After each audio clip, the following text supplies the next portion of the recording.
Vamos lá. A gente está falando de um pastor, músico, matador de gigantes e, claro, um rei que unificou uma nação. Mas, no fim das contas, tem uma única descrição, sabe? Um título extraordinário que define o legado todo de uma das figuras mais complexas e fascinantes da história, o Rei Davi. E a declaração é essa aí, vinda direto das Escrituras. A avaliação divina sobre Davi. Um homem segundo o meu coração. Pensa um pouco nesse elogio. É, talvez, o maior que alguém poderia receber. E é exatamente aqui que a história vira um quebra-cabeça fascinante. Porque, vamos ser sinceros, o homem por trás desse elogio estava longe de ser perfeito. A vida de Davi foi marcada por quedas vertiginosas, por pecados que devastaram o reino e a família dele. Então a questão central é essa: como é que essa figura, tão cheia de falhas, pode ser o modelo de um coração alinhado a Deus? É justamente esse paradoxo que a gente vai investigar juntos.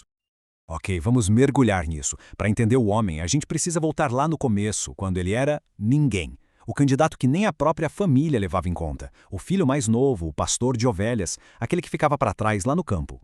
E o que é incrível aqui é que isso revela o critério divino. O profeta Samuel chega e vê os irmãos mais velhos de Davi, altos, fortes, a imagem perfeita de um rei, certo? Mas a perspectiva de Deus era outra, completamente diferente. Onde o homem via a aparência, Deus via o coração. Ele não estava procurando um currículo impressionante, mas um caráter que pudesse ser moldado. Essa escolha acaba estabelecendo um padrão. Mostra que Deus estava virando a página, que era preciso confiar na missão e não temer as aparências. Mas o princípio mais poderoso de todos talvez seja este: nunca descarte os improváveis. Porque é justamente nos lugares que o mundo esquece de olhar que muitas vezes a gente encontra o extraordinário.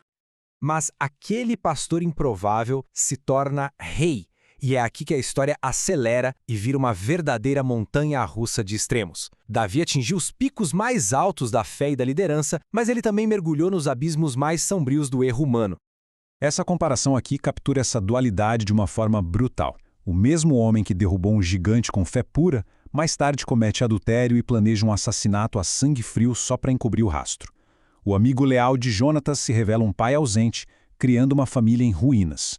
O adorador por trás dos salmos mais lindos também foi um rei consumido pela soberba.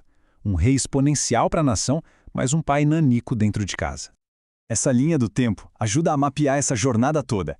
Da unção secreta lá nos campos de pasto até a coroação no palácio. Da perseguição implacável do rei Saul à queda catastrófica com Batseba. Um ato que, basicamente, acendeu o pavio de uma bomba-relógio na própria família, que explodiu na rebelião do filho dele, Absalão. Cada etapa adiciona uma camada a esse homem tão complexo.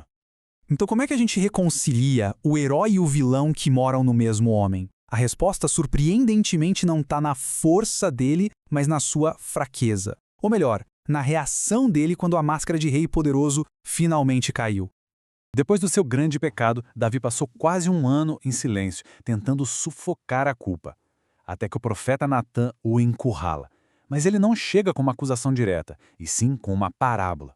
Uma história simples sobre um homem rico que, mesmo tendo tudo, rouba a única e amada cordeirinha de um homem pobre. Ao ouvir a história, Davi explode de raiva contra aquela injustiça e sentencia: esse homem rico merece morrer. E é aí que Natã aponta o dedo e dispara a frase que derruba um reino: esse homem é você. Naquele instante, a armadura do rei, do guerreiro, do herói, ela se estilhaça. A parábola foi a chave que destrancou as defesas e expôs o coração dele. E a reação de Davi é o ponto de virada de toda essa análise.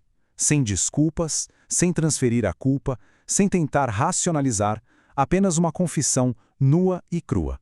Pequei contra o Senhor. É aqui, nesse momento de total quebrantamento, que a gente finalmente entende o que significa ser um homem segundo o coração de Deus. Mas o que ele fez com essa ruína toda? Ele a transformou em adoração. Davi não varreu as falhas dele para debaixo do tapete. Ele as levou abertamente a Deus. Suas alegrias mais intensas se tornaram louvor. Suas quedas mais vergonhosas viraram penitência. Suas dores mais profundas, lamento. Tudo virou matéria-prima para os Salmos, aquele diário da alma humana que ecoa através dos séculos.